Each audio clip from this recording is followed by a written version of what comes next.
وَلِمَنْ خَافَ مَقَامَ رَبِّهِ جَنَّتَانِ فَبِأَيِّ آلَاءِ رَبِّكُمَا تُكَذِّبَانِ ذَوَاتَا أَفْنَانٍ فَبِأَيِّ آلَاءِ رَبِّكُمَا تُكَذِّبَانِ فِيهِمَا عَيْنَانِ تَجْرِيَانِ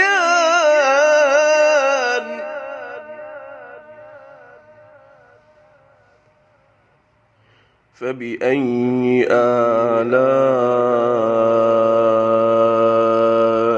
رَبِّكُمَا تُكَذِّبَانِ فِيهِمَا مِن كُلِّ فَاكِهَةٍ زَوْجَانِ فَبِأَيِّ آلَاءِ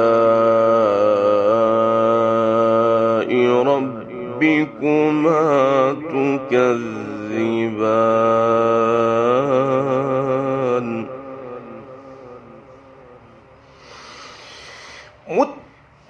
مُتَّكِئِينَ عَلَى فُرُشٍ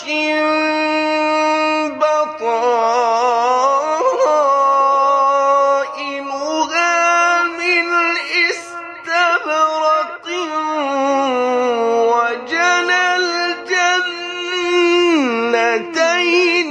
دَانٍ فَبِأَيِّ آلَاءِ رَبِّكُمَا تُكَذِّبَانِ